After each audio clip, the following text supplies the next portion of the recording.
Difficulty in video games has been a long debated topic.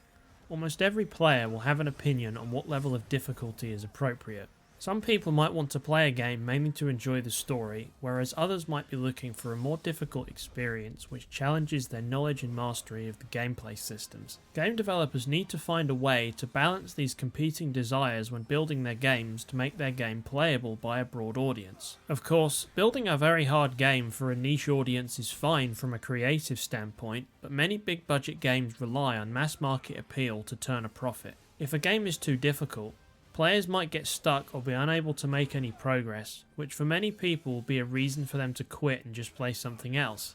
Just making every game easy isn't the solution either. People who are looking for a challenge will get bored and put the game down for that reason instead.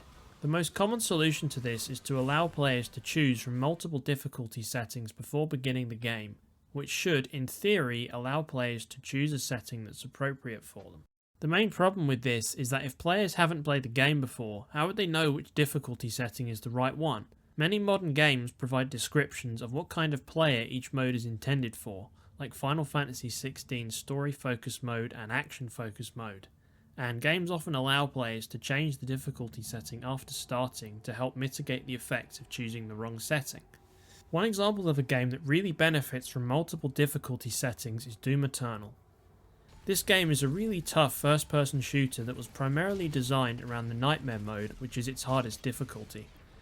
This mode is very challenging and requires the player to use all of their FPS skills to complete it. Playing through and completing Eternal on this difficulty is really fun because it requires the player to understand and utilise all of the skills they have developed by playing the game.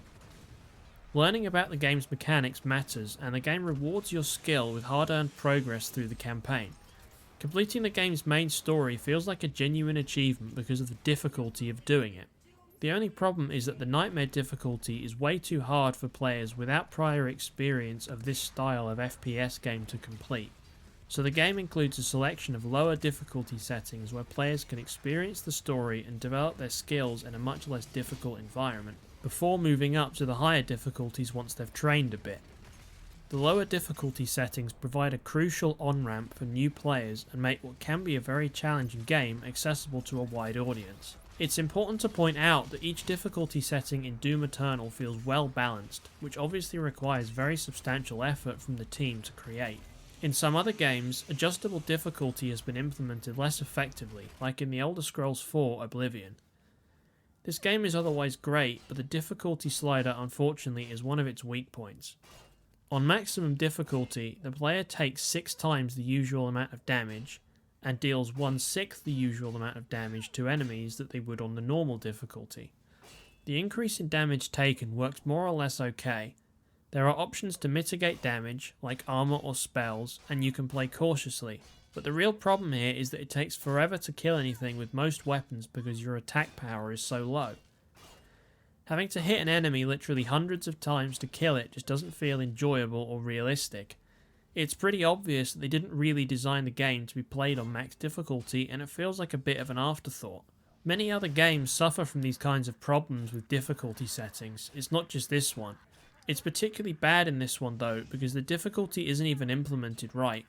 Summoned monsters and poisons still deal normal damage, they aren't affected by the difficulty slider. So if you're playing on max difficulty, you're pretty much forced into using these because they do far more damage than everything else. Some games like Dark Souls resolve the problem of multiple difficulty settings by doing away with them entirely and just having one fixed difficulty level. This way, you know you're getting the intended, well-balanced experience, and this gives a huge sense of legitimacy to your actions as everyone's playing on the same difficulty level and overcoming the same content. If there's one fixed difficulty level, it needs to be enjoyable for a wide range of players, so how does Dark Souls achieve this? Firstly, the combat is slow paced and most enemy attacks are well telegraphed with long wind-up animations. This means that players who are inexperienced with action combat systems can still succeed by carefully observing enemies and moving cautiously through the environments.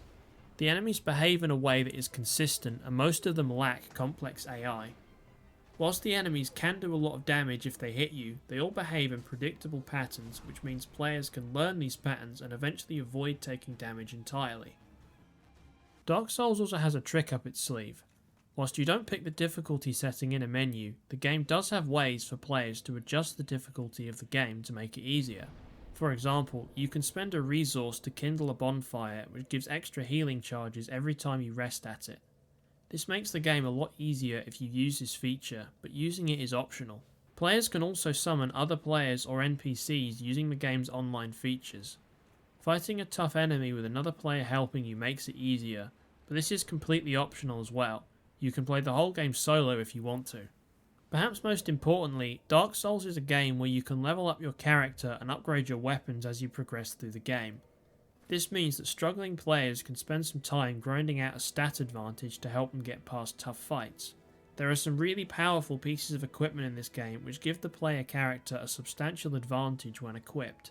By taking advantage of all of these features, you can take a fairly challenging game and make it much less intimidating.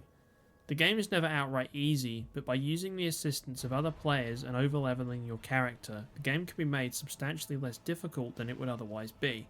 The good thing about these systems in Dark Souls is that they work the other way as well. Highly skilled players can opt not to use these mechanics and can even beat the game as a level 1 character. There's another way of challenging players without putting up a brick wall of difficulty in the way of them, which is making difficult content optional. For example, in Final Fantasy XVI, there are many optional fights where the player can track down and defeat a notorious monster, but you can finish the game without doing any of them. Some of these monsters can be really quite challenging if you fight them as soon as they become available, and they often have some particularly dangerous moves and abilities that the main story fights don't have. These fights exist for the people who want to do them, and can be skipped by those who just want to focus on the story. All of the other games mentioned in this video have optional content too. Doom Eternal has its master levels, which are extremely difficult optional versions of previous levels, and the vast open world of Oblivion is filled with countless quests, almost all of which are optional and can be postponed or skipped entirely if the player gets stuck. And Dark Souls has several optional zones and bosses to discover, which I won't spoil in this video. Optional content is one of the best ways to add difficulty to a game, as players can still feel like they've had the full experience of a game's main story without needing to tackle anything too hard, but the content is still there for people who want something more challenging.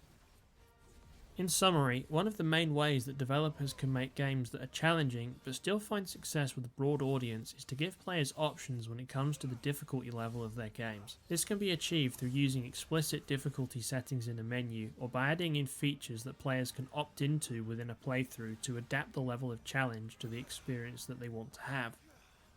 By making the most difficult content optional, developers can do a lot to reduce frustration, but keep the content available for the players who want it. I would welcome any feedback for this video, as I have ideas for several more like this one. I hope you enjoyed it, and I hope I'll see you next time. And thank you for watching.